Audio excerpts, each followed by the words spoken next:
What is going on, everybody, and welcome back to Salty Runback, here to be your weekly intake of North American Developmental League of Legends. The Super Week has concluded, and the playoffs for the NACL Split 2 have begun. At the end of this 4-week double elimination bracket, we will know which two teams will be heading into the promotion tournament to face off against the LRN's representatives and Disguised. My name is Grapes, joined alongside, not Hawk today, it is Gordo. Hawk is currently, I believe, still into the air, flying home from a family vacation. And so Gordo, from the Salt Mine Pod, happily stepping in to help us out. Gordo, how are you doing today? I'm doing well, Grapes. Thanks so much for having me on. I was just saying, I'm always down to be on a podcast that I don't have to edit, so I'm real happy to be on here. Sub it in for Mr. Hawk while he's busy traveling. That's always a pain, and good way to spend my Wednesday. Yeah, hey, we got the playoffs starting today as you see this episode, so really no more time to delay on anything. We had time to analyze the Super Week and everything, so should be a good set of questions, a good set of discussions, as you know, this is it. This is what these teams have played for the entire 4-week regular season, Gordo. It's been such a long grind to get to this point, and so obviously they're pretty excited about it. You can argue that they've been playing for it all year because spring was meaningless. So if they weren't playing for anything in spring, they were playing for experience that fed in to the summer. And, you know, I think for pretty much everybody who was fighting in spring, that ended up being the case. So, you know, they can at least make the claim that they've been training up the whole year to come and compete here. And two of them going to make the promo tournament. So I think that gives a lot more hope, too. It's a lot easier to be top two than it is to win the whole thing. It's already the perfect drama set up because we have 3 teams tied for first place in the standings and only 2 spots available. So even if you're just going off of that best of 1 record, already some drama in terms of who's going to end up taking it, and maybe there's some other contenders also down the line. We'll get into that in just a little bit. Before we fully start things off, a quick housekeeping to get things settled. We're going to try to get an episode out between while the games are going on.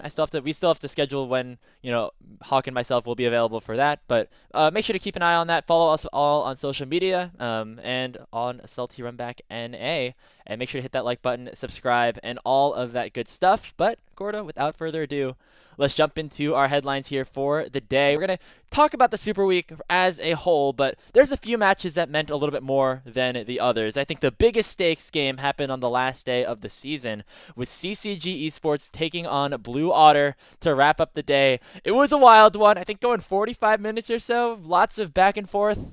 But at the end of the day, Blue Otter end up winning, and after the full games have concluded, they end up advancing to the playoffs over CCG. Now, we had 4 teams that were tied at 3 and 6 in the standings between 6th and 9th. It ended up going down to head-to-head within the group of 4 to decide who got out first. That was Dorado and then Winthrop. And then head-to-head initially between Blue Otter and CCG.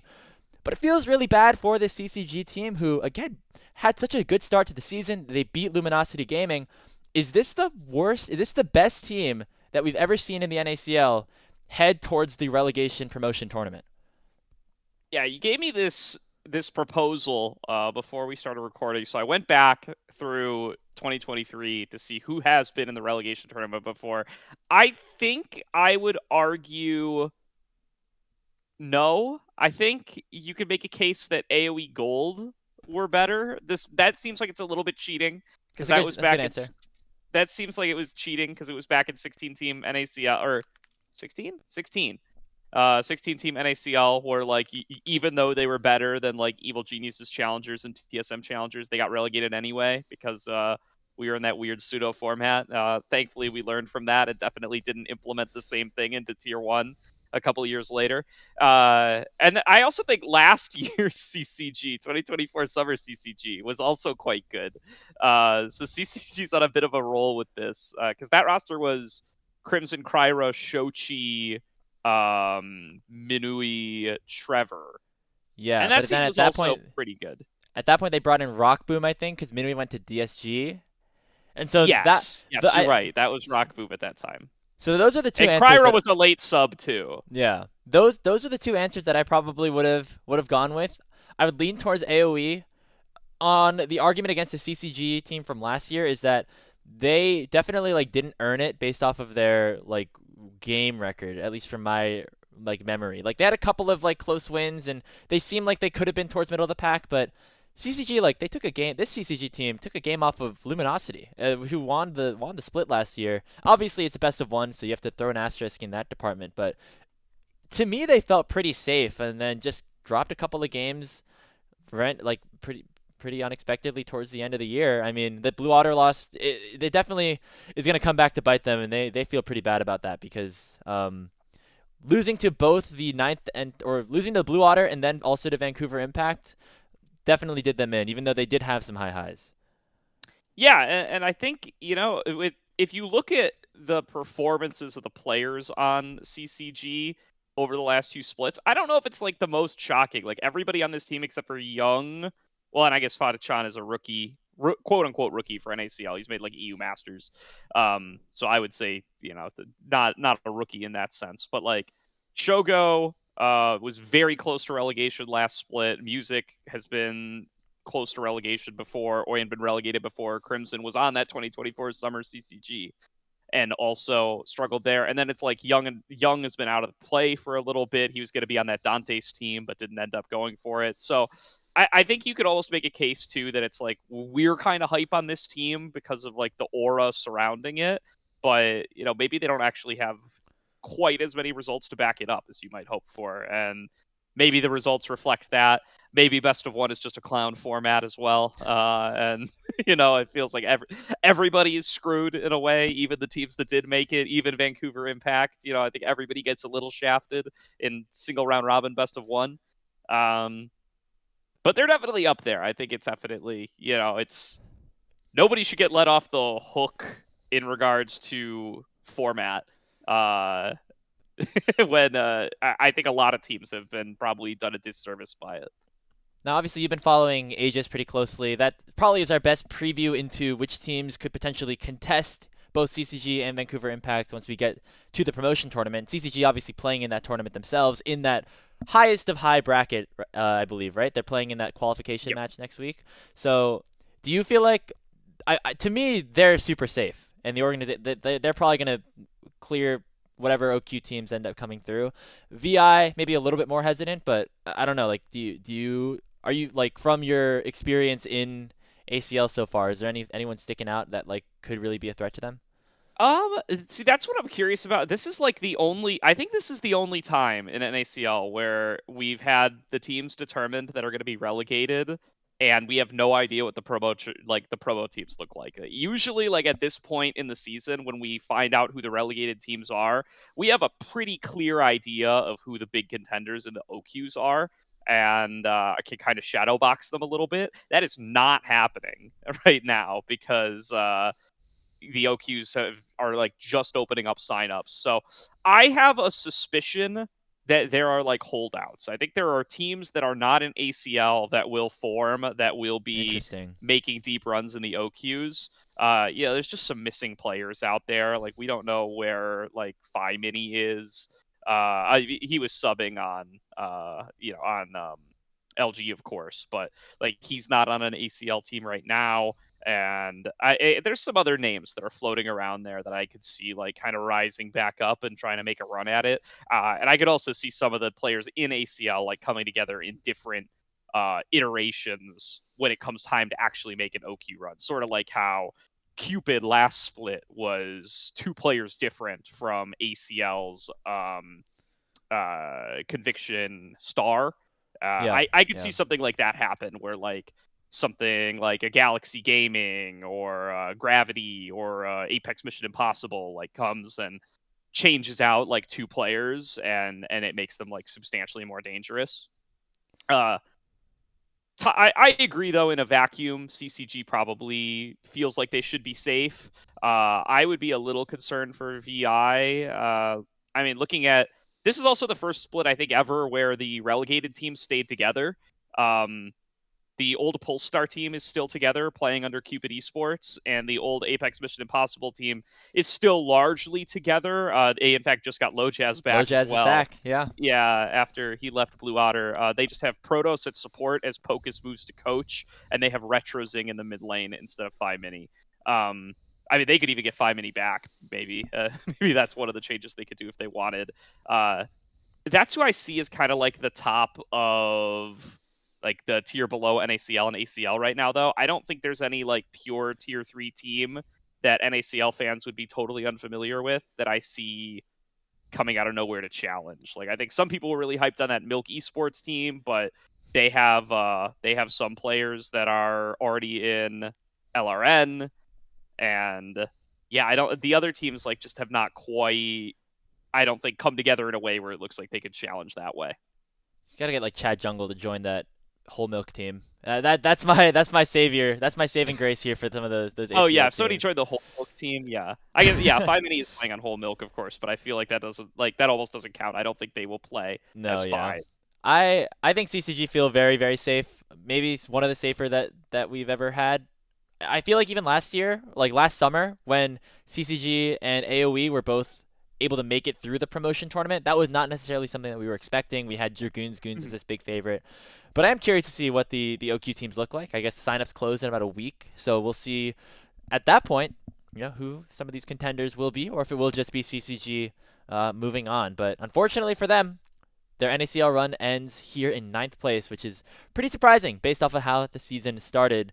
Another team that is surprising us here, Gordo, as we moved on to our next headline, is Conviction Esports, who ended up taking down Supernova for their last game of the regular season, jumping themselves up to 6-3, same place that they were in last split. Now, I think a lot of the expectations for this team with the streamers and some of these older players definitely went a little bit downhill going into summer. Hawk and I both had this team ranked, I think, 8th. I saw you rank them 6th in your power rankings going into split number 2.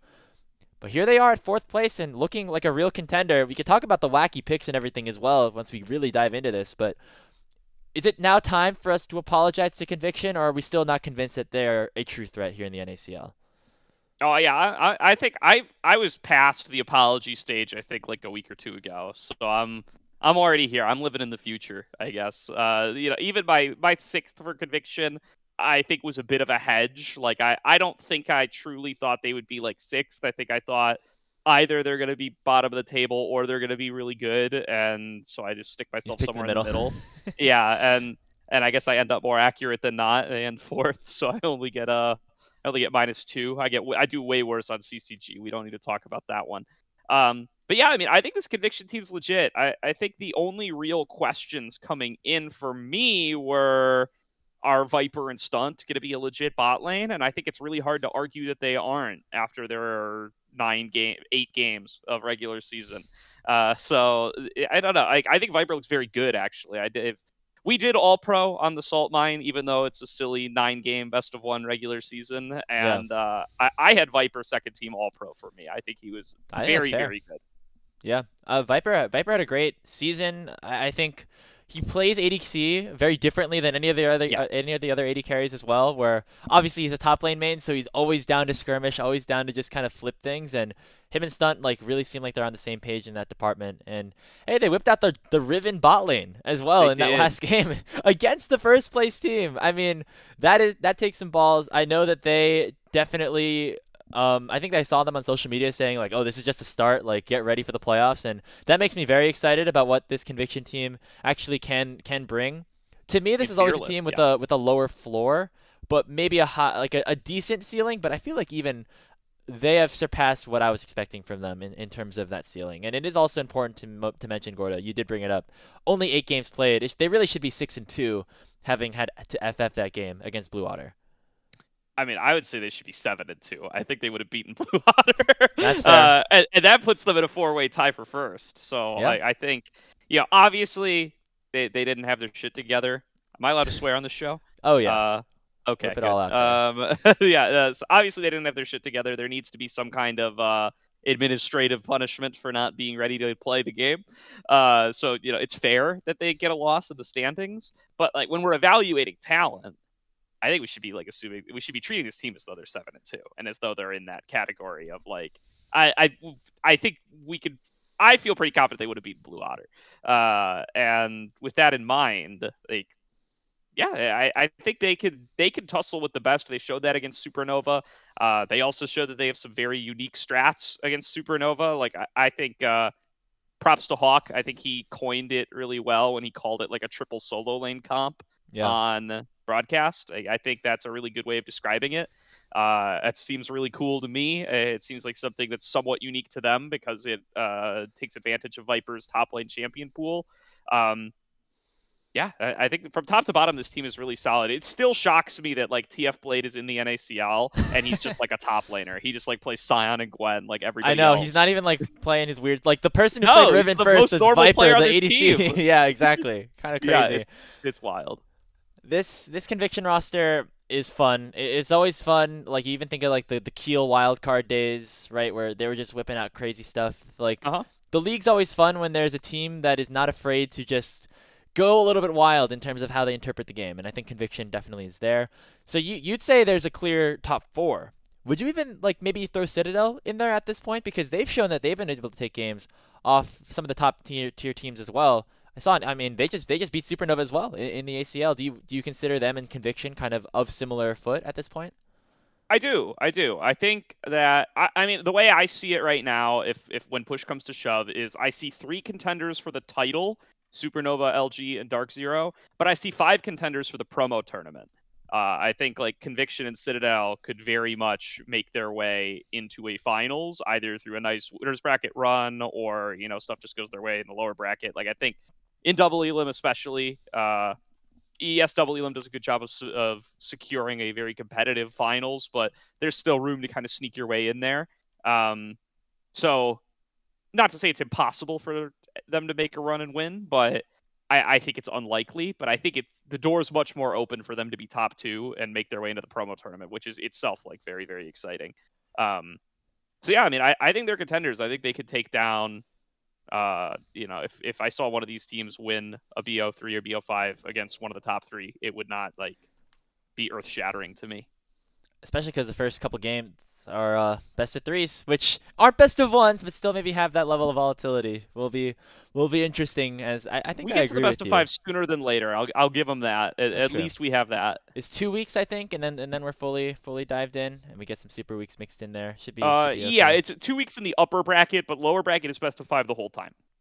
Okay, that's fair enough. We'll give it to them there. As yeah, the playoffs should be fun. Obviously, now we talked about some of the teams towards the top. Now we get our other teams that were tied with CCG in the standings as we move on to our next headline. Dorado Gaming, Winthrop University, and Blue Water all at 3-6. They're all going to be playing against a top tier team, one of those top three in Supernova, LG, and DZ, respectively, to start off their playoff run. But then the lower bracket's always there. Now, last year we saw Blue Water make it all the way to top five, top four, through that lower bracket, through a really fun run through this BO5 series. Out of these three teams, Gordo, which one gives you the most confidence of them being able to do something like that in this playoffs?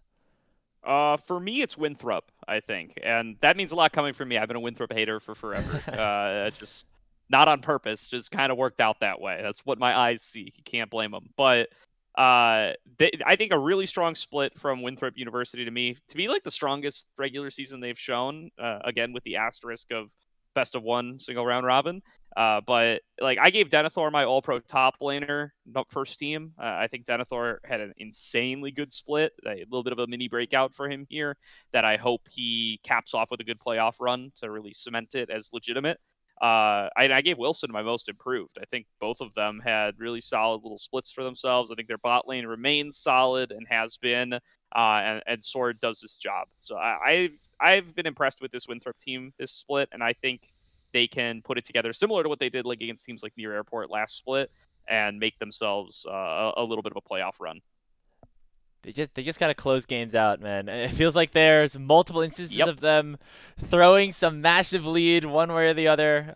I don't know, like who you can you is that like a whole team thing? Is that like a just like I don't even know who to blame in this situation really? Because I agree with you. Mobility and Denethor specifically, I think have really played well this split. Everyone else is able to like kind of work around them, which is how this team has functioned over the last couple of splits, and now we're really like seeing it at its truest form. I would also Yeah. pick Winthrop just because of that, but they're gonna have to eventually win some of those games that they're ahead in instead of just like throwing them, right? So Yeah. My like first thing that comes to mind when you ask what is causing them to struggle in the late game is I think of mobility getting caught out of position quite a few Fair. times. But we've seen enough tape on this guy for me to kind of chalk that up to variance. So I think they could very much clean that up for playoffs. I hope so, because they had a great playoff run last split. It caused a lot of really fun series. It caused some upsets, caused some a little bit of drama too, and I think that's all good for the league, especially because we do kind of have some favorites towards the top, and I feel like honestly the league is still like pretty high in parity. Like anything, any of these teams really could go on the run. Obviously, a team like Blue Water, you think of at least a little bit less because of the fact that one of their wins was through the FF, and then there's always the asterisk of how they end up advancing over CCG, even though they won less games. But something about just the logo and the magic that they had last split, I want to believe so bad. I just don't. I don't know if it's. I don't know if They it's really also only there. played 4 games with this roster, That's true. so They went 1-3. yeah, like due to the nature of the FF as well. So it's kind of like both rosters are 1-3 in a way, uh, and then I don't know why that gives you more confidence in the second No, one than yeah, I the was gonna first, say. but but I mean I think Kryra's a major upgrade despite the fact that both teams go 1-3. So I think maybe they could put a little magic together. I think it could happen. And there's games too, like that first game they played against Dark Zero. Like I was just looking back at it. There's a moment in that game, like that's a game that I think they win against a lot of other teams in the league. So like they can craft themselves scenarios and advantages that I think would allow them to win against teams that aren't like top 3. So they could get Yeah. a run together that way. Assuming nobody's upsetting top 3 teams, then Blue Otter could be the one that go on the run by virtue of like beating, I don't know, Citadel or whoever they end up against. Like that could happen. Any thoughts on Dorado? I feel like for me, they're kind of just there. They're gonna be here. They're gonna have fun, but I didn't see enough out of I think the newer players on this team to make convince me that they're gonna have the magic to like go on something like pretty impressive down the line, like go on a Uh playoff run. yeah, I think I saw a lot out of Ariana that I liked, but That's fair. yeah, I just don't think the consistency's there. It would just like I think, and I think you can. It reflects in their results too, right? Like they beat Blue Otter, Vancouver Impact, and Winthrop for their 3 wins. Yeah. So like they're only beating teams around them in the bottom of the standings. It doesn't feel like they have the cohesion required to beat the better teams and pull off upsets. Where I think like Winthrop does, and again, Blue Otter has that magic that makes it feel like they can. I am very curious to see how the playoff bracket unfolds. I would love to get a little bit more context of how these teams play against each other in best of series because I don't know about you, Gordo. Like every time we go through like discussions about the league, I feel like I always have to put a disclaimer out there as like we only have seen best of ones against these I've said it guys. like 5 times this episode, dude. I know. Like even It's really hard. can you believe that like the LCS used to be all best of ones and we had to try to judge the teams off of that? It feels so hard now that like BO3s have kind of become the norm over the past couple of years. At least LCS was always double round robin, so you could like That's it true, was yeah. pseudo best of 2. Um, often they would be on different patches and they would obviously be on different days, but it was pseudo best of 2. Yeah. And that would like mean a little bit of something, and would also mean that like you could judge the standings more objectively because by like week 3 at least everyone's played everybody, or 4 or whatever it ended up being. Um, this is This is tough. this is something else. Yeah. This is difficult. I also tune into my show, the Salt Mine, for my full rant on this because we talk about it for like half an hour. But I have like a pet theory that I think Fearless has made best of ones less interesting, like not just mentally, not just emotionally, but like objectively. Like I think the highest presence champions are higher presence in best of one now than they were pre-Fearless because everyone's like scrimming Fearless. So nobody's like innovating on the game 1 draft format the way that they used to be incentivized to. So I Oh think wow. like even more than before, you see like, Wukong Xin who am I forgetting? I mean, Pantheon's permabanned Wukong Xin and Trundle like Trundle every game. Jarvan, More yeah. so, like you see just those 3 more than you would have seen them if like it was that kind of meta in 2023. That's a great point, actually. Yeah, just because they're so used to having to save champions for later that they don't feel comfortable just Yeah, and it's just throwing them there's out less there early benefit. in the game. Yeah. No, Yeah, that's like when that's you, interesting. that's a theory. I'd like to hear a coach's thoughts on it. I'm at the moment inclined to agree with you. And now I'm just like thinking back at some of the games that I've watched, and it all feels very similar. Obviously, like Conviction throwing out the Riven bot lane definitely is a little bit of a different plan, but for the most part, otherwise, yeah, a lot of Trundle, a lot of Pantheon Xin Zhao. Yeah. Towards the bot lane, like similar things like that. Like Varus was very high I prio the did. whole You can year. kind of see. I don't know what the right stat for this would be, but you can kind of like ballpark it too. Like if you go to like GOL and you look at like 2023 summer NACL, like 10th highest presence champion is like 48%, and then if you look at this split, it's like 10th highest presence champion is like 68%. So Wow. it like the stats seem to reflect that, but again, it's like 44 games, so the P score on this is low. It's not. you can't. Yeah. You can't act like it means Not everything. not statistically relevant just yet, but yeah, maybe we have another year of it. We'll get to really deep dive into that. But Don't that's an manifest interesting that. that's an There's room interesting for theory. change. I hope, yeah, exactly. We're reverse jinxing at this point. A lot to get excited about for these NACL playoffs, obviously, as we do finally get that bracket format. But let's talk about award season a little bit, Gordo. It is weird to try to treat awards as real because of the format discussion that we just had, but obviously, most valuable player, MVP, gonna be the one that everyone talks about. However, I think last year, this last split, they were not doing most valuable prospect. It was most valuable player, and it was a very interesting kind of split in terms of how we had to perceive this award. I guess I'm curious in your head now, like after watching this regular season, if you had to put a vote in, would the most valuable prospect and the most valuable player, would they belong to the same person, or would those go to two different people? I'm curious to hear who exactly you have in either of those spots as well. Huh. The fact that they even called it differently this split is actually news to me because I didn't watch Yeah. live, so I like skipped all the analyst assessments. No hate to the lovely broadcast crew, but I had limited Yeah, time and that's a lot that's of fair. games to Same watch. here. And to be Yeah, fair, like Zamudo won it last split. I feel like he would have won it like in both categories because he was a good yes. prospect and probably the best player in the league.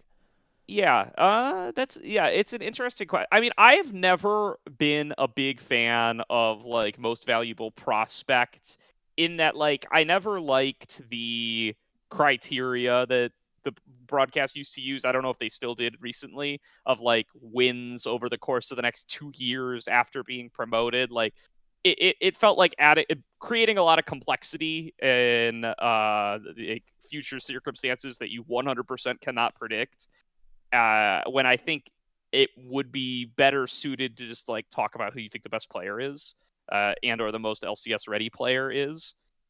With that in mind, I think it would be one and the same for me. I think for me it's Sajed this split.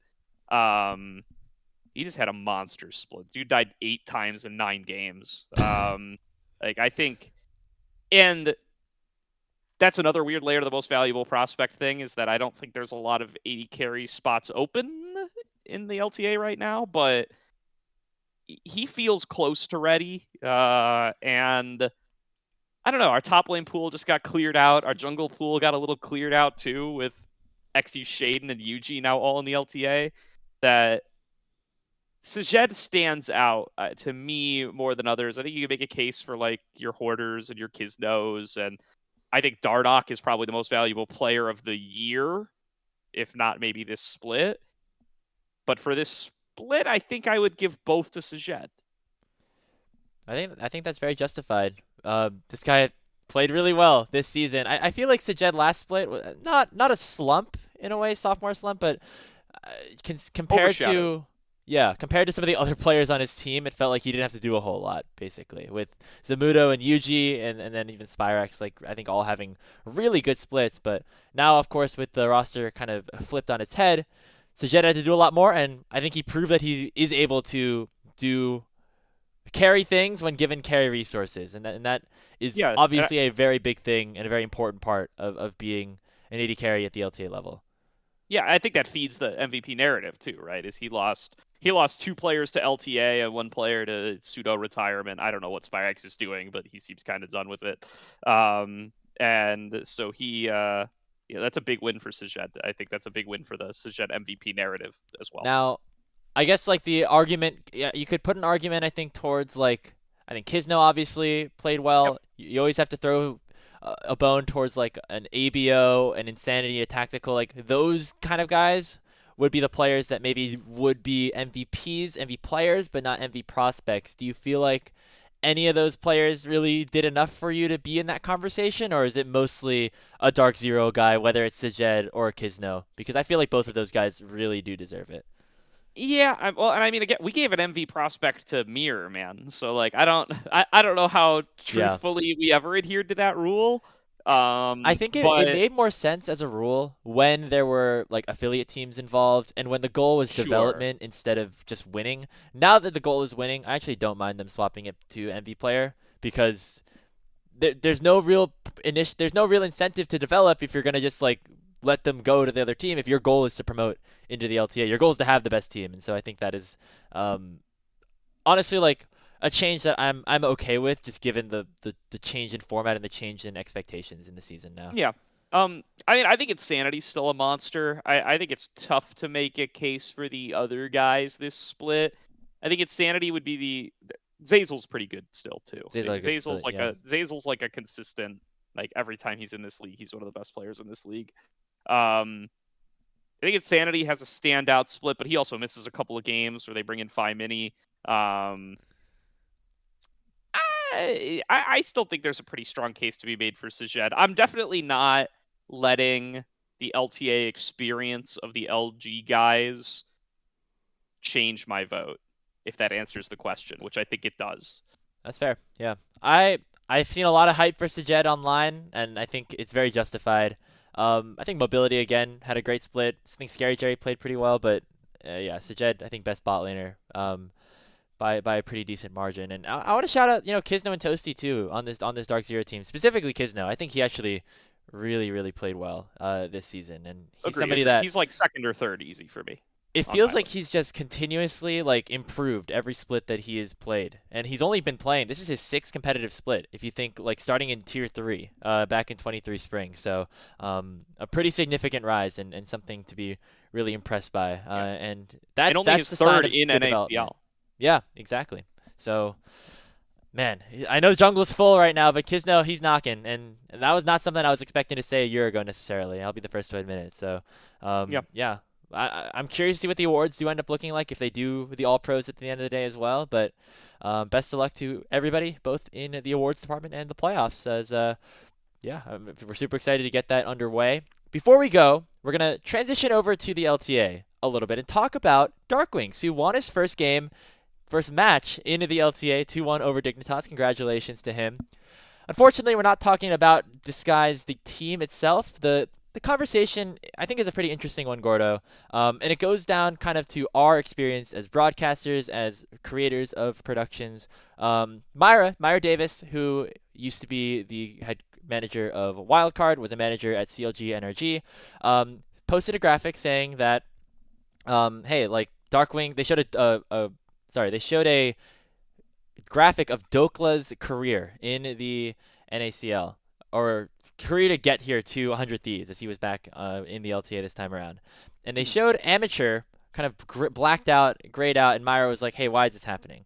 Well, one of the producers for the LTA, Manny Sanchez, who was also a big friend of the Tier 3, Tier 2 community, made actually a really interesting video diving into like certain decisions about that. And basically it came down to we didn't want to put the Solo Fide logo on the LTA broadcast, which I think is fair. But got into some other nuance, brought up players like Darkwings and Yon and some of those other examples. But I guess this goes into the larger conversation, Gordo, which is just about how the LTA broadcast feels like maybe sometimes it is not doing its due diligence to support the tier 2, the tier 3, the collegiate systems that are underneath it that help develop these players to get to that stage. Is that something that you agree with, or do you feel like they're doing a good enough job?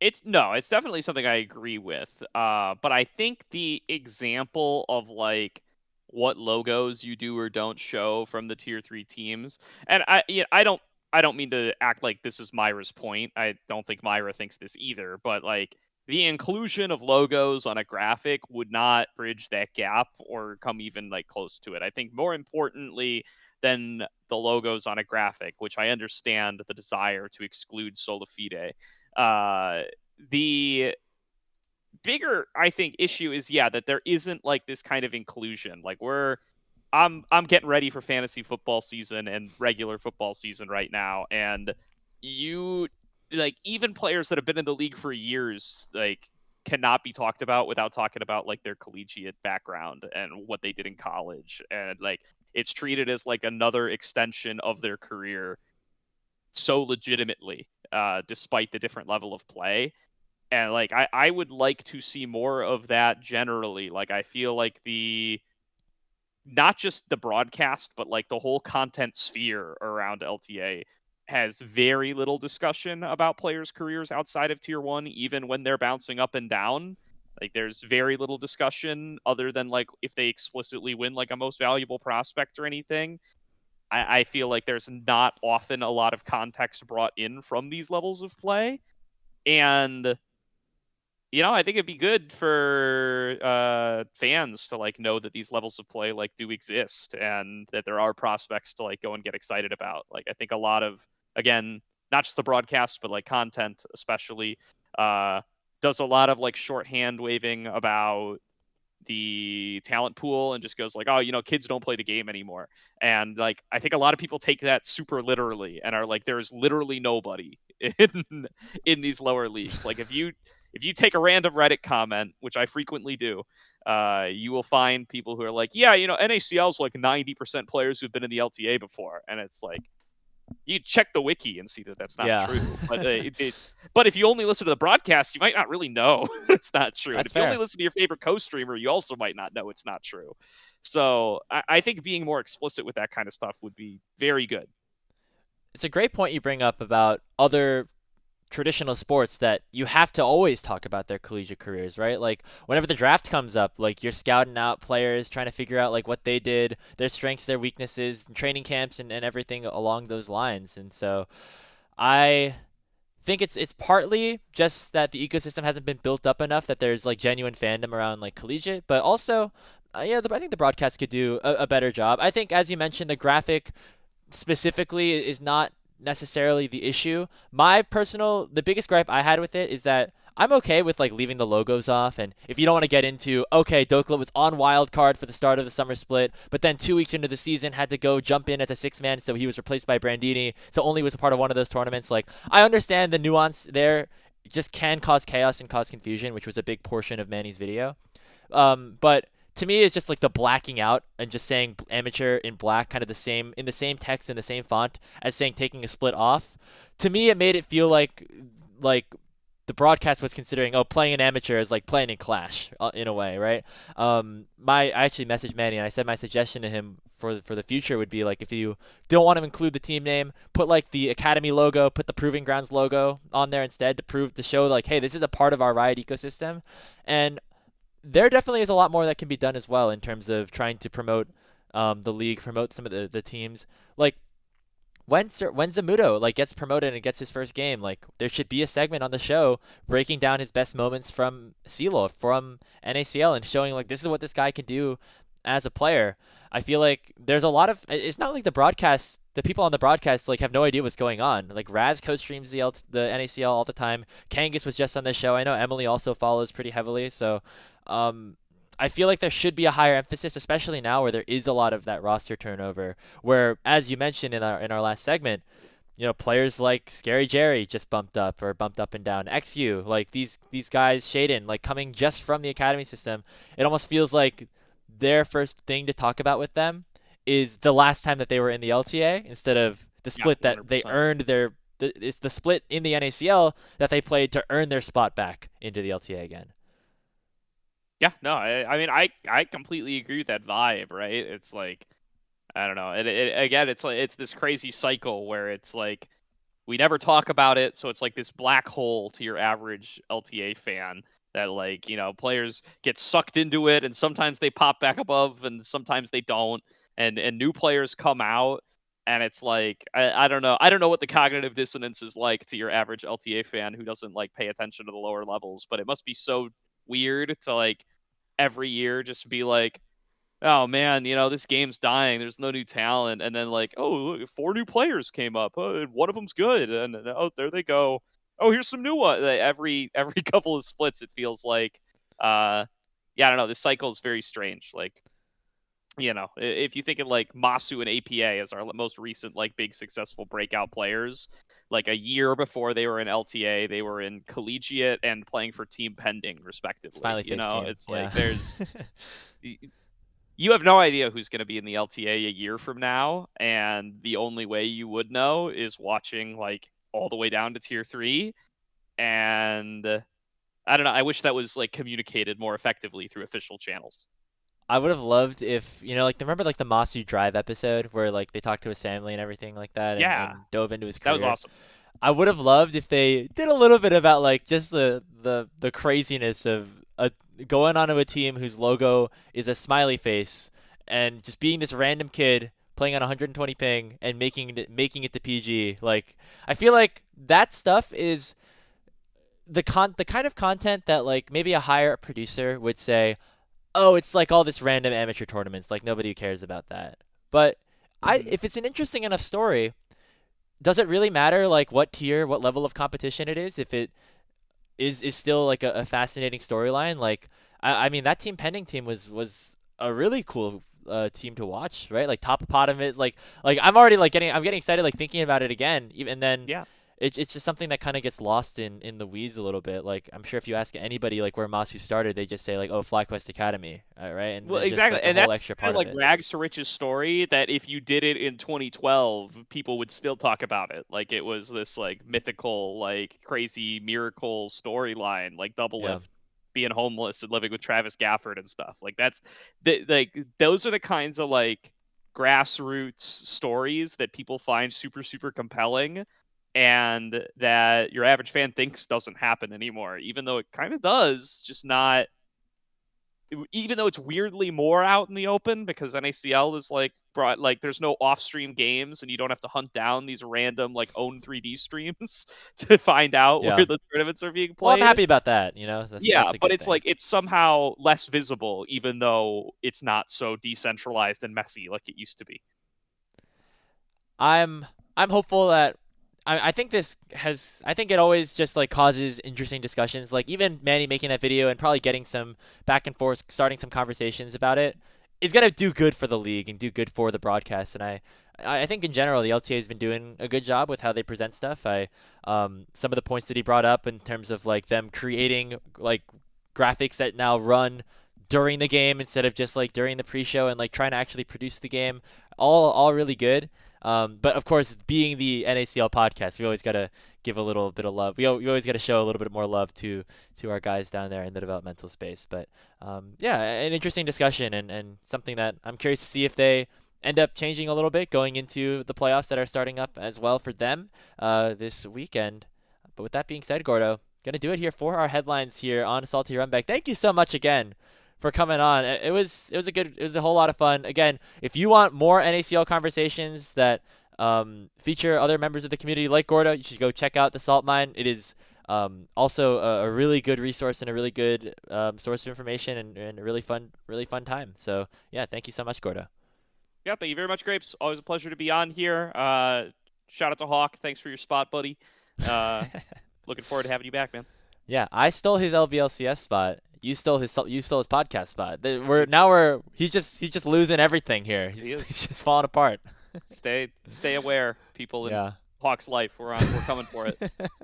Yeah. Well, make sure to follow us on all of our social media at GordoCast as well, at Speedy Grapes, at Salty Runback NA on all of our platforms. Make sure you give us a like and subscribe. Let us know in the comments what you think about the playoffs and all of that good jazz. But if you think that CCG is going to get completely demolished in the promotion tournament, well, you can take everything that we say here with a grain of salt. Thank you so much for tuning in to this episode of Salty Runback, and we'll see you all next time.